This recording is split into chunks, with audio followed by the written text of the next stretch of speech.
Bitcoin Treasury companies is the talk of the town for the last half years. And even in the Nordics, there are 12 or 13 companies that have went into investments with this strategy. And one of them is K33, headed by CEO Torbjørn Jenssen. Welcome to a talk about this, Torbjørn. Hello, nice to be here. Yes, and we thought that instead of talking about the news yesterday or tomorrow, we would try to raise our thoughts a little and try to understand what is this animal. And maybe we could start even basic. What is money? And is Bitcoin money? Bitcoin is money, not for many people yet, but for more people every day. Money is how we communicate value between people. It's similar to language, where we use language to exchange information. We use money to exchange value, to store value over time, to transfer it over distance, and to pay for certain goods. Of course, you can always exchange a good for another, but the big difference between exchanging and buying is that money is generally accepted. Whereas when you exchange, you need to have like the double coincidence of wants. Like if I want to exchange, say, my computer for a TV, the guy who has the TV also needs to want my computer for a trade to happen. Then when I say that Bitcoin is money, it's because it's already being used as a store of value. It's being used to transfer value over distance and time, and it's being used for payment in certain scenarios. But there's also more scenarios than not where Bitcoin is not being used as money. So the question then is, will Bitcoin become money for more people and in more situations in the future? And I think so. I think that Bitcoin is on a trajectory to become a global reserve currency, a money for the global world where trust is hard to find between different spheres of geopolitical kind of power. And that is maybe what you could call also Bitcoin standard, that it will also take a central role in the money world. And do you believe that that will happen, that it will be the standard? And how many years will it take? I think there's a possibility. So when people say the Bitcoin standard is like an equivalent to the gold standard. Under the gold standard, gold was not generally used as a medium of exchange, but it was what you used as the unit of account, like what you denominated paper money in. For Bitcoin, it's not given that you would denominate paper money or digital paper money in Bitcoin, because Bitcoin itself is highly transferable. It's fully digital. Whereas gold had the physical limitations that it was hard to kind of move around and claims easily could be moved around, Bitcoin can actually be moved around directly. So it's not given that we even need it as a standard in that regard, because it can actually serve outright as money. I think many people misunderstand money. They read on it and then they hear someone saying that money requires trust. But the truth is that it's the other way around.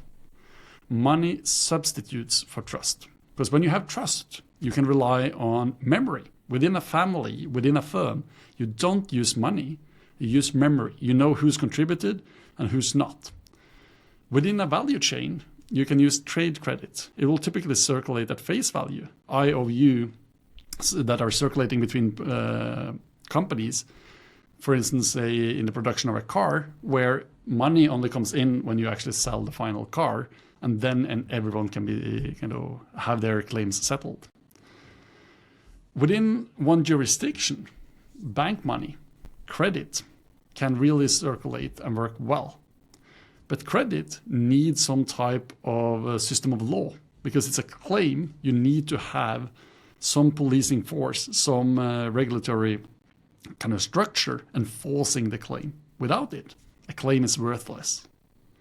And that begs the question of what do you do internationally between different judiciary systems?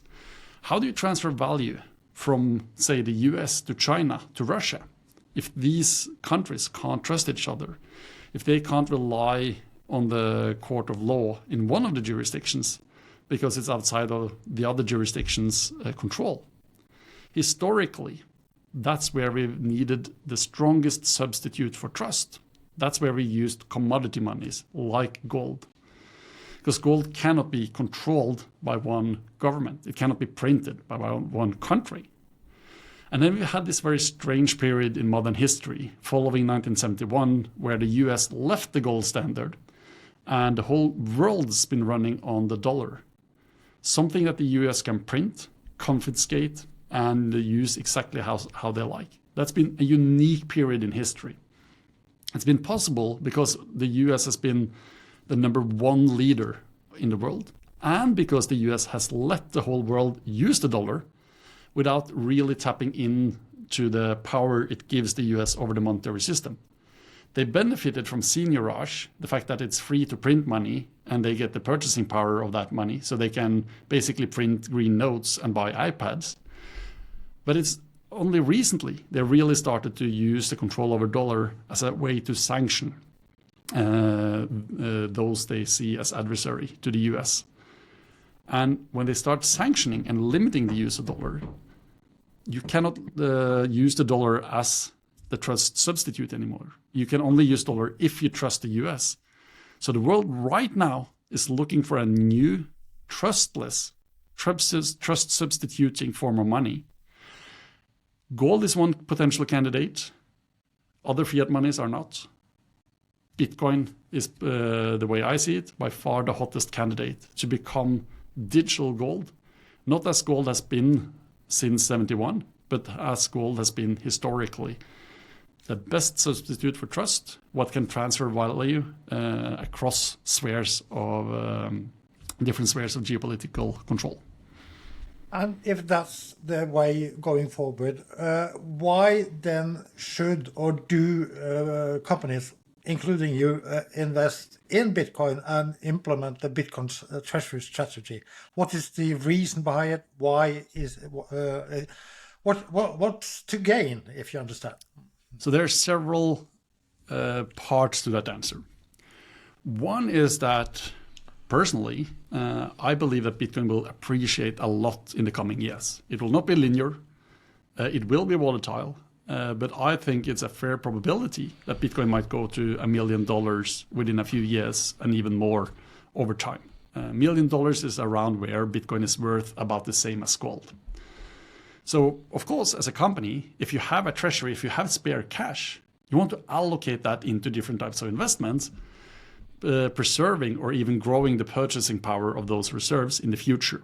If you hold it in national currencies, in fiat currencies, you're faced with a very real risk that inflation, price increases, will eat away the real purchasing power.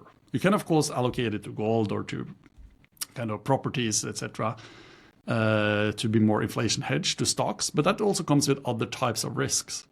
So in a well-diversified portfolio, you probably should have a little bit of Bitcoin as well. Not everything in Bitcoin, because it's highly volatile, but a little bit. But then, so this can explain why you have a lot of companies now that have a little bit of Bitcoin on their balance sheets. Then you have the so-called Bitcoin Treasury companies that kind of has nothing but Bitcoin on their balance sheet. And the driver behind that is twofold. Of course, the Bitcoin Treasury companies also share the view that Bitcoin will become an important part of the global financial system, that will lead to Bitcoin appreciating. And unlike those who have a diversified portfolio, they think the upside or the risk reward in Bitcoin is so appealing that they will invest in Bitcoin only. The other part is that there is a possibility of developing financial business models on top of a strong Bitcoin balance sheet. Ways to generate a yield in Bitcoin long term with a strong balance sheet in Bitcoin. And if you think the future of finance will rest on Bitcoin, will be built on Bitcoin as a foundational layer, building a big stack of Bitcoin is good, both to be exposed to the expected price appreciation, but also is the way to kind of build a balance sheet, which you then can develop financial services from. We see this from, say, Strategy, which taken one approach where they take Bitcoin and then they slice it and dice it. They take the return and sell off different type of instruments to different type of investors.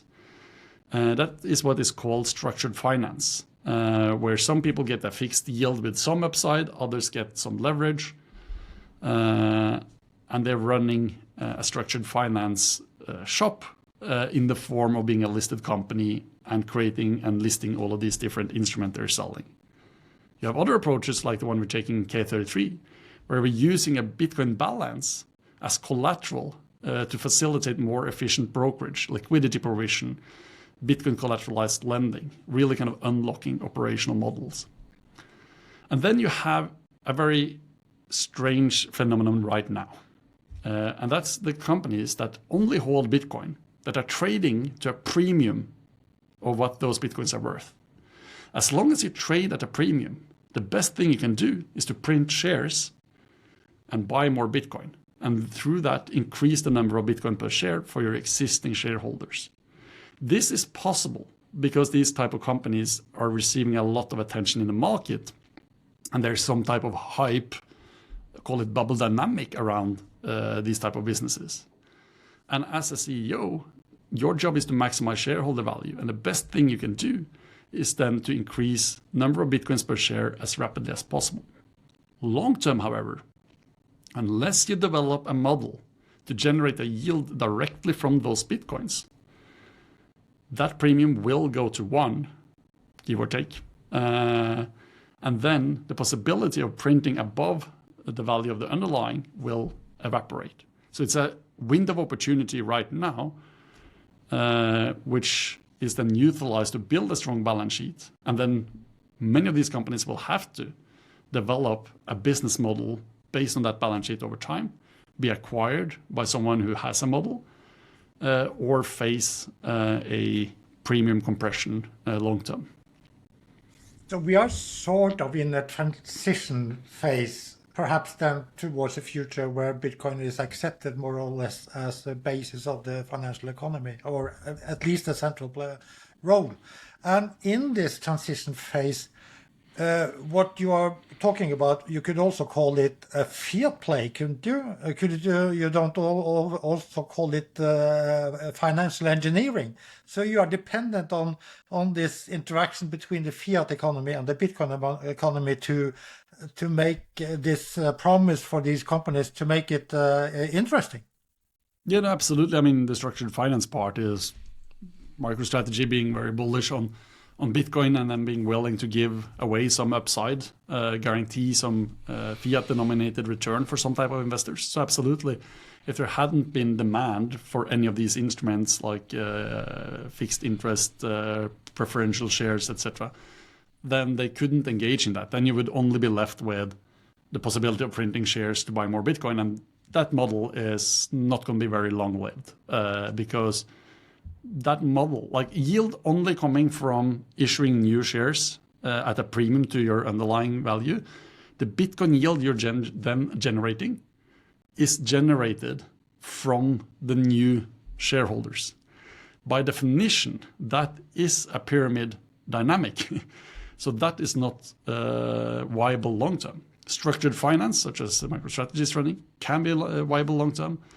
Operational models, it could, like K33 is doing. Others are, for instance, exploring staking their Bitcoin or providing liquidity to the Lightning Network, the scaling solution. All of those models can long-term potentially defend a premium. But without this interaction with the traditional world, as you say, like the appetite for fixed income, etc., it would be very hard to run these treasury companies long-term. You have even warned that pure play Bitcoin treasury companies that only have a logic about buying and holding, maybe a little more smarter than that, but still no operational foundation, no additional value from operational excellence or whatever. Is it hard for you guys to make your position visible, because there seem to be a run for both for the funding part and also for the buying part in the market? The appetite is very tough, and there seem to be a demand to move quickly, not only by the week, but by the day and by the hour. Yeah. No, so I don't have any issues or problems getting our message out. I think what's been a bit difficult to get across is the fact that it's possible to have two thoughts in the head at the same time. To both have a long-term understanding of what's need to happen long-term, while also seeing and really prioritizing the short-term possibility. So when I warned about the need for a long-term business plan for those Bitcoin to be able to defend a premium long-term, a lot of the, call it communities around Bitcoin Treasury companies has criticized me for not getting it, for not understanding that it's about racing as fast as possible to buy as many Bitcoins as possible right now.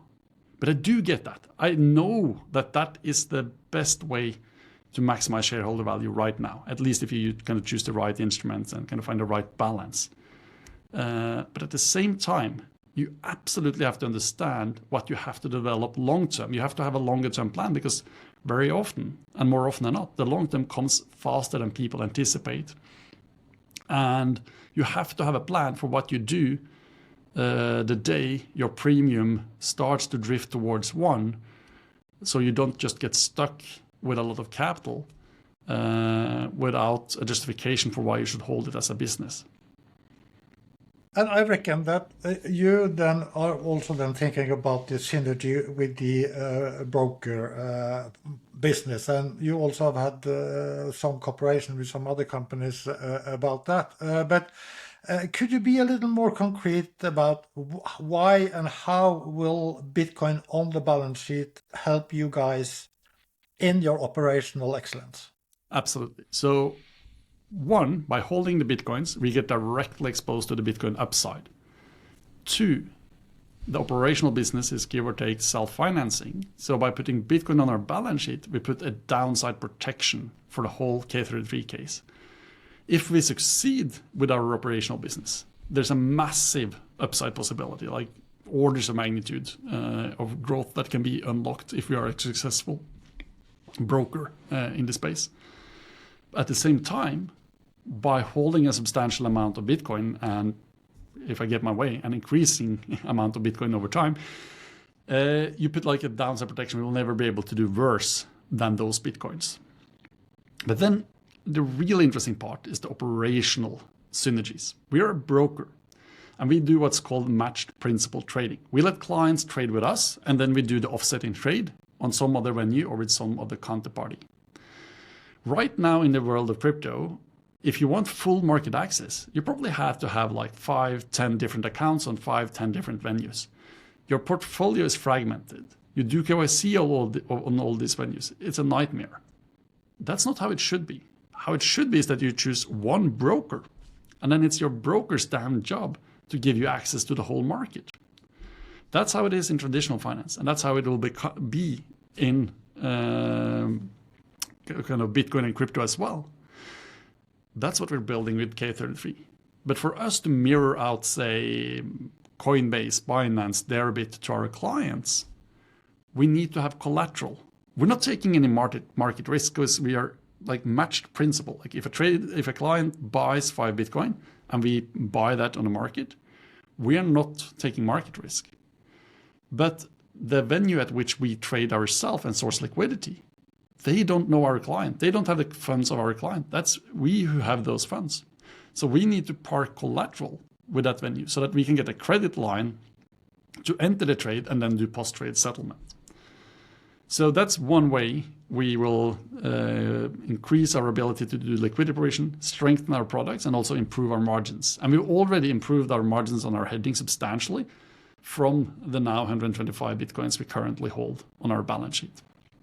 So are you saying that a broker can do this and create synergies, while a marketplace where there are buyers and sellers finding each other, then it's not that easy to utilize this synergy? If you're an exchange, there could be other business models where you would kind of benefit from it, but like it doesn't, like for instance, having it as backup, giving trust to your clients that you can make them hold if there should be a hack or something. But as an exchange, it doesn't make that much sense because it's a different model, right?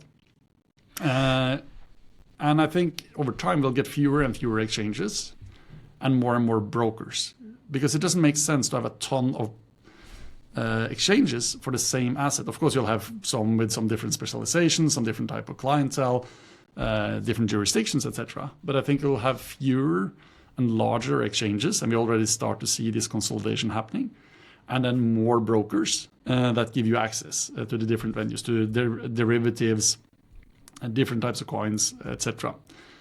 Another model that we are exploring is Bitcoin-collateralized lending. The challenge that banks are facing is that they don't want to deal with Bitcoin from a kind of AML, anti-money laundering perspective. They don't want to do the blockchain forensic part, and they can't really use it as collateral, because even though Bitcoin is the perfect collateral, it's liquid 24/7, Basel regulation means that if a bank puts Bitcoin on their balance sheet, they actually have to put up extra capital. It doesn't count because it's so volatile. A very elegant solution for that I'm discussing with several banks is one in which a client comes to K33 and park collateral with us. We use our balance sheet, not the collateral, but our balance sheet, to write a guarantee to a bank which issues the loan to the client. The bank only issue a loan to a client, but they're more willing to do so than what they normally would, because there's also a company guaranteeing for that loan. We can guarantee for that loan because our audited financials shows a strong balance sheet. We are willing to guarantee for that loan because our client has parked collateral with us.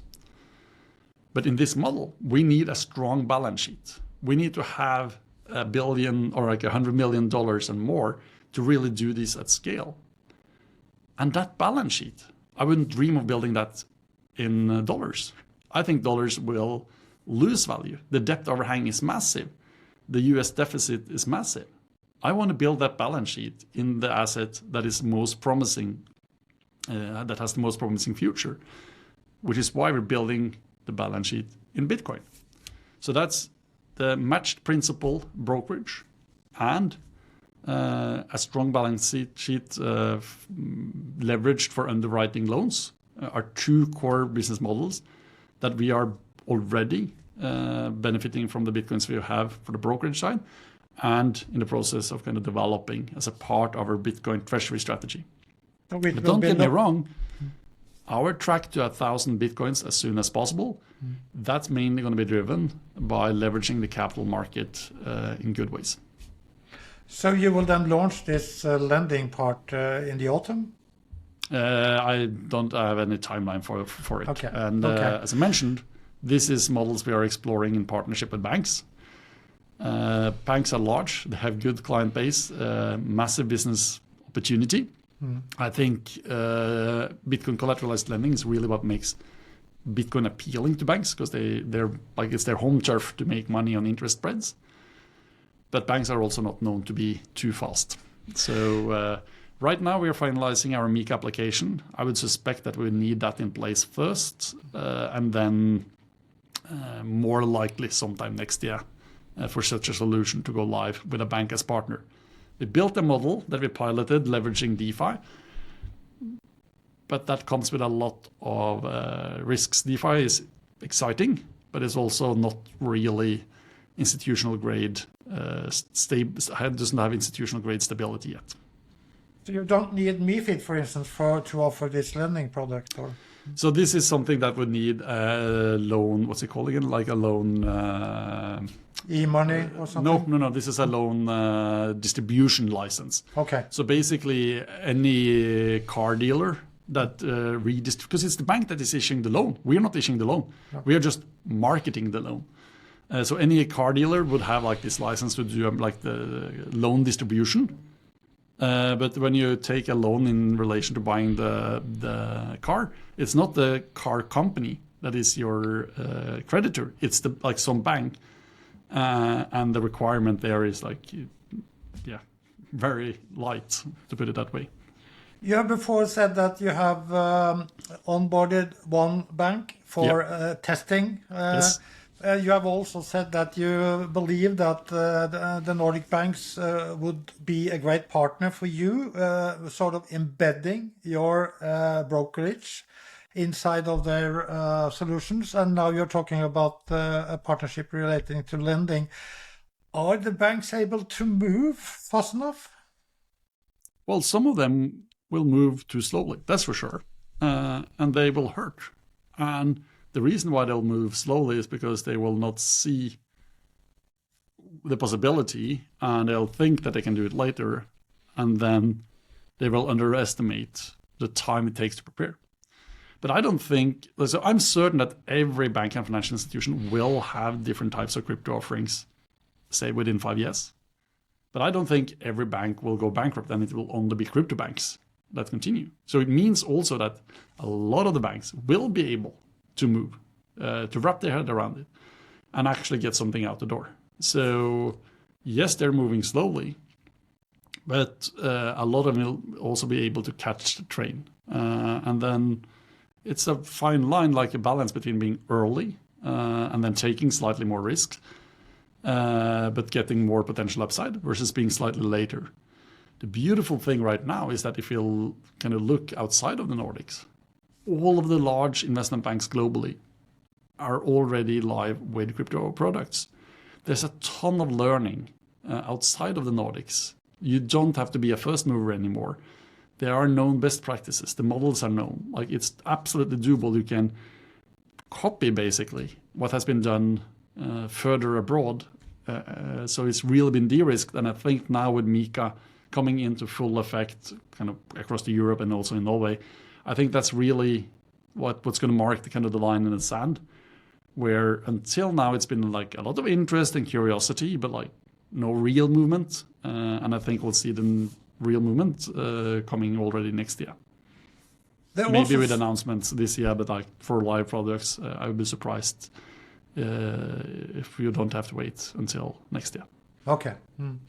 There also seem to be, independently of where the banks are moving, but there seem to be a growing Bitcoin ecosystem being built, maybe especially in a lot of the European countries. And how do you view this? And will that be part of your business model going forward? I mean, even the 12 or 13 Bitcoin Treasury companies in the Nordics, they are not alone, if you understand.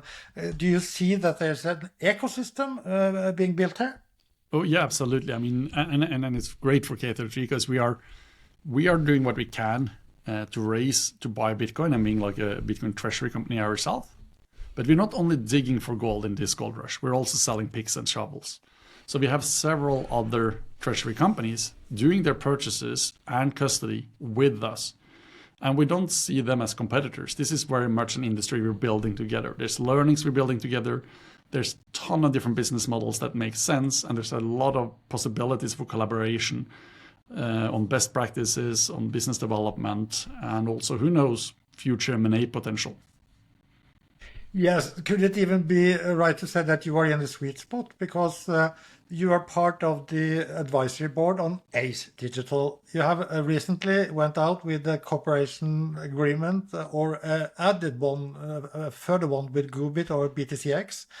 And you have had shared ownership with Sander Andersen in FinPairs, who is the CEO of H100, moving quite fast. So all you guys know each other, and what kind of business do you do together? I think we are in a great position because we're both benefiting from being a treasury company ourselves. We have a long-term model for how to really put those Bitcoin to work. It's not only a plan, it's actually something we're doing already and kind of seeing the benefits of already. And we're benefiting from working closely with these and other companies that you mentioned as clients, partners, and also potentially someone to join forces with on a deeper level long term at some point.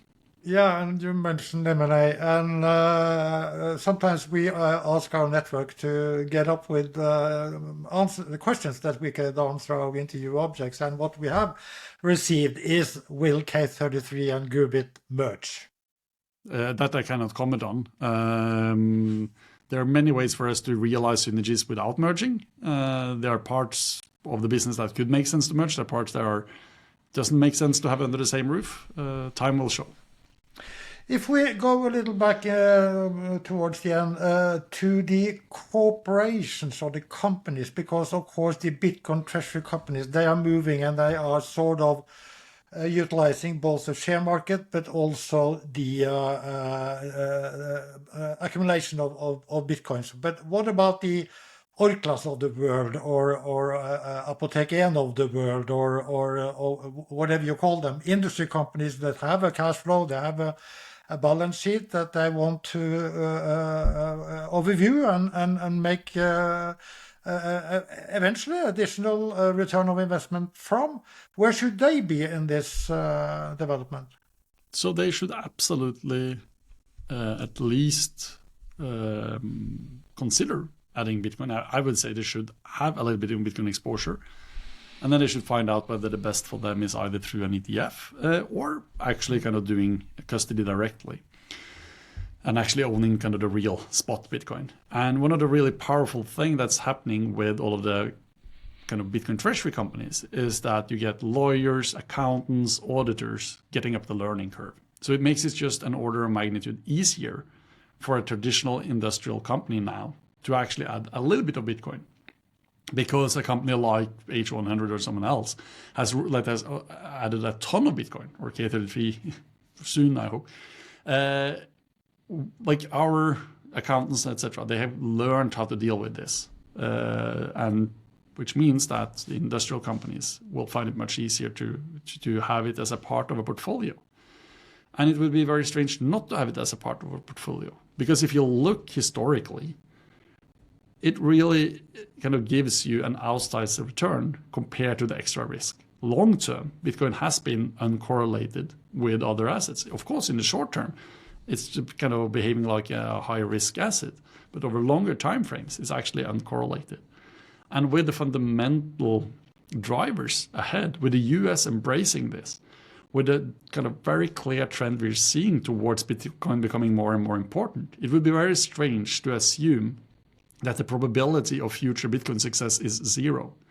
And as long as you don't assume that probability to be zero, you don't need to assign 100% probability that Bitcoin will become the global reserve currency.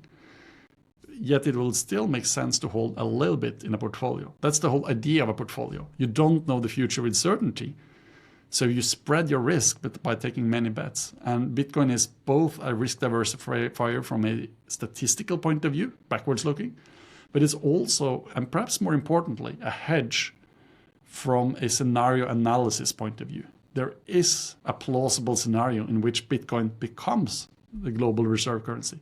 There is a plausible scenario where the massive debt overhang in the US and across the world really results in elevated inflation, higher interest rates, companies going bust. Because we should not forget that easy money has made it so that a lot of industrial companies have been able to operate without truly having a profitable model. It's basically been able to survive on low interest rates.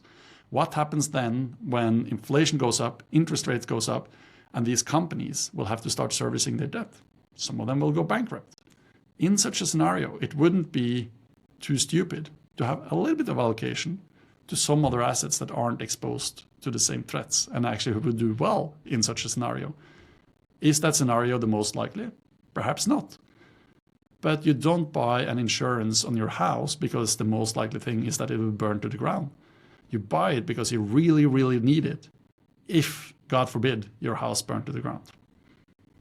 But you still believe that in the future, maybe you will not bet on how long into the future, but more or less every company will be a Bitcoin Treasury company in one definition or the other. Well, yeah, exactly, one definition or the other. I do not believe that every company will have a print shares by Bitcoin strategy. No. That's a window of opportunity in time right now.